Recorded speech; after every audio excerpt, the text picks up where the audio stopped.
escala en París, Aida Palau. Bienvenidos a todos a este programa de Radio Francia Internacional y France 24. Hoy les hablamos de cine, de leyendas, de ladrones internacionales chilenos, de mitos y realidades. Lo hacemos a través de la película Otro Sol, que se acaba de presentar en la primera edición del CLAP, el Festival de Cine Latinoamericano de París. Hoy recibimos al director de esta original cinta que viaja entre la ficción y el documental, el director chileno Francisco Rodríguez Teare. Muchísimas gracias, Francisco, por estar con nosotros. Muchas gracias a ustedes por la invitación. Bueno, usted es cineasta, estudió en Santiago de Chile y también en Francia. De hecho, vive entre Santiago y París. Ha hecho varios cortometrajes y mediometrajes, Gois, Una luna de hierro y Appel Téléphonique, entre otros. Ha participado en festivales internacionales de todo el mundo de cine, pero también en circuitos de arte contemporáneo y ha recibido premios en el Festival de Cine de Valdivia, en Chile, y también en el Festival de Punto de Vista en España. Y en 2020, el Festival Internacional de Marsella, aquí en Francia, le dedicó una monografía a sus películas y vídeos. Otro Sol es su primer largometraje y en él investiga la historia de un ladrón chileno, Alberto Candia, que habría robado los tesoros de la Catedral de Cádiz en 1978. La trama se sitúa en la actualidad, en el desierto de Atacama y también en Cádiz, en España. Resúmanos un poquito de qué se trata Otro Sol. Em, se, se, mm, Se trata de reconstruir archivos del pasado, de filmar ciertos territorios como el desierto de Atacama y Cádiz, y de mezclar la realidad o las experiencias de ciertas personas con archivos de justicia, que es algo que hace un tiempo que vengo trabajando. Me interesa mucho escarbar en archivos de justicia y considerarlos materia disponible para poder hacer adaptaciones cinematográficas, como quien hace adaptaciones de libros. La historia empieza con un buscador de oro que cuenta a cámara que le está enseñando a su sobrino la profesión de buscador de oro y en un momento dice esto. Que lo que hacen estos cerros están llenos de tragedia. Donde hay oro hay tragedia. Aquí han ocurrido muchas cosas. El cerro está lleno de gente así que se han pillado y lo han dejado tirado. Estos cerros están llenos de tragedias, donde hay oro hay tragedia, dice el buscador de oro, está lleno de cuerpos que se han dejado tirados. Unas frases que indican ya un poco el tono, ¿no?, que tendrá la película, que anuncia como una tierra donde se esconden muertos, secretos, ladrones, criminales. ¿Cómo se le ocurrió hacer este largometraje, indagar sobre la historia de este ladrón chileno, Alberto Candia, que no sabemos muy bien si existió, ¿no?, Alberto Candia? Alberto Escandia hay mucho, yo creo, y es un personaje compuesto de muchos personajes. La idea inicial, si voy como al inicio, es, hay un mito muy local en Chile que es el de los lanzas internacionales. Hay libros que se llaman Lanza Internacional, hay una banda de música incluso que tiene ese nombre, y cuando uno le dice a un chileno un lanza internacional, todos entendemos de qué estamos hablando. Es una persona que se dedica al robo, hurto, afuera de Chile, generalmente en Europa o Estados Unidos. Yo pensaba o tenía la idea de que era o sea, a mí me interesaba mucho indagar en por qué pensamos que tenemos los mejores ladrones, porque también el mito del lance internacional trae eso, trae la idea de que tenemos los mejores ladrones al internacional. Y eso siempre genera una suerte de orgullo, pero también vergüenza por parte de las personas en Chile. Entonces yo pensaba que era un mito muy, muy local y yo me decía, ¿cómo va a ser que un país con 17 millones de habitantes tiene los mejores ladrones Del mundo. del mundo? Em, y el punto de inflexión fue cuando me doy cuenta que en diarios ingleses, holandeses, australianos, se confirmaba el mito. Entonces Una leyenda no urbana era solo una chilena. leyenda Mm, local, mm. no era solo Claro, un mito construido solo en Chile. Lo confirma la policía de Scotland Yard y ahí dije, bueno, aquí tiene que haber algo y lo que me interesaba era entender, buscar la fuente. Después, conociendo a personajes o personas que entrevisté, se me olvidó esa pregunta inicial y en algún momento, teniendo una conversación con uno de los personajes, me di cuenta que tiene una razón histórica. Y es que durante los años 70, el dictador Pinochet quería a todo costo controlar el tráfico de pasta base y cocaína en todo el territorio nacional.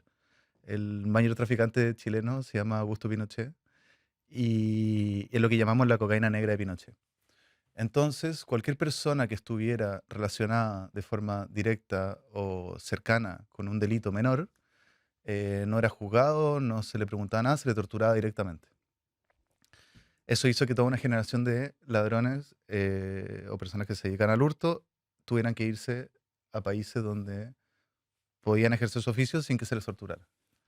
Y empiezan a crecer, a crecer, a crecer, y durante los años 90, 80, 90, 2000, hay una gran, digamos, comunidad de ladrones chilenos a nivel internacional, con técnicas muy desarrolladas de robo muy complejas. Este largometraje a veces parece ficción, a veces parece que estemos ante un documental. Yo confieso que fui a mirar por Google si el ladrón Candy había existido o no. ¿Es un documental o es una ficción? La gente que habla en este largometraje dice la verdad, cuenta sus propias experiencias La verdad, o su verdad. no sé, imagina el ejercicio de, porque para mí, por ejemplo, es muy em, importante los alias, el hecho de que una persona porte alias. Imagínate, yo voy por la vida con ni siquiera 10 pasaportes falsos, voy con un pasaporte falso que dice yo me llamo Dino Franco Romanati. Pero tengo un acento, hablo italiano, tengo un acento en italiano, la gente se pregunta por qué me llamo así, por qué tengo un acento en italiano, y yo empiezo a construirme una Identidad. identidad y voy caminando por la calle imaginándome que soy otra persona. Eso produce mucho vértigo y al punto en que yo mismo puedo empezar a confundir mis propias realidades y mis propias biografías en función de, mm, de mi ficción o de mi mito propio. Em, a mí en la escuela de cine me acuerdo que nos decían que un documental es la promesa de que lo que está viendo el espectador es el mundo re- que yo como espectador y los personajes de la película vivimos en el mismo mundo, cohabitamos en el mismo mundo. Solo que en el caso de esta película, eso se fractura cuando quiero hacer una adaptación de archivos judiciales. Y la pregunta de si un archivo judicial es real o no, es la pregunta, quizá una de las preguntas fundamentales de la película. ¿Qué tanto hay de verdad en un testimonio judicial? Pues que es uno de los ejes, de la película, ¿no? Porque se va oyendo una voz que va leyendo archivos judiciales, policiales. La muerte es algo que le interesa mucho, em, y de hecho en la película representa un cadáver con una oreja, ¿no? Solo una oreja. Me ha parecido como muy daliniano. No sé si pensó en esto o no, pero ver una oreja sola, ¿no? En el suelo. No, la oreja viene de una historia que cuenta uno de los Mm. personajes, que cuenta que Teresa, su mamá, le cortó la oreja a este famoso Alberto Candia. Pero la Eh, imagen es como muy daliniana. sí, puede ser, no, o sea, No, sí, sí, no, no estaba pensando en Dalí, no. seguro, no, no, no, no. Era solo en base a esta historia. Bueno, igual una oreja es una parte muy extraña del cuerpo, Mm. es muy atractiva. Y sobre todo esta oreja que se va moviendo de un lugar a otro. O sea, aparece en el principio de la película cerca del mar y después al final de la película aparece en un río, en las montañas, o sea, en un lugar que no tiene nada que ver. ¿Cuáles son sus influencias? Porque hay algo de Em, surrealismo también en esa oreja que se va moviendo. Poesía latinoamericana Mm, en su mayoría. Cuando estaba escribiendo esta película estaba leyendo mucho un libro que se llama Zurita, de Raúl Zurita. Una obra de poesía narrativa surrealista por momentos sobre el desierto de Atacama y sobre cuerpos o sea, cuerpos encontrados en el desierto de Atacama también. Estaba leyendo a Blanca Varela, que es una poeta peruana que me encanta, del siglo XX. Y de ahí viene el título Y de ahí viene el título. de la Otro sol, película, de un poema de Blanca Varela. de un poema de Varela. ¿Qué tiene entre manos? Porque nos ha impresionado mucho esta película, nos gustaría ver más cosas y tal vez me comentaba antes que igual tendríamos más noticias de estos personajes, pero sé que tiene cortometrajes también en postproducción. Cuéntenos cuáles son sus proyectos que tiene entre manos. Cortometrajes sí, más que cortometrajes, gestos, pequeñas cosas que he filmado solo o con equipo muy reducido, con amigos. Uno se llama Octubre al Mediodía y medio que son conversaciones alrededor de la Revolución de Octubre en Chile, que tuvo lugar. Em, y proyectos de largometraje, claro, hay uno que es- esperamos filmar de aquí a 1 o 2 años, también cerca del desierto de Atacama, en la ciudad de Antofagasta, y puede que hayan algunos de los mismos personajes, sí, en vista de que son buenos actores. Bueno, Otro Sol se ha presentado en el Festival de Cine Latinoamericano de París, era su primera edición. ¿Cuál fue la acogida del público? Bien, lindo festival. Por fin París tiene un festival, ¿no?, de cine Sí, latinoamericano. sí, Mm. sí. Y una programación muy ecléctica, pero bien organizada, un público fiel, no, muy lindo. O sea, es como un panorama, o sea, las películas que yo fui a ver, era un panorama bastante interesante y diverso Del continente. Sí.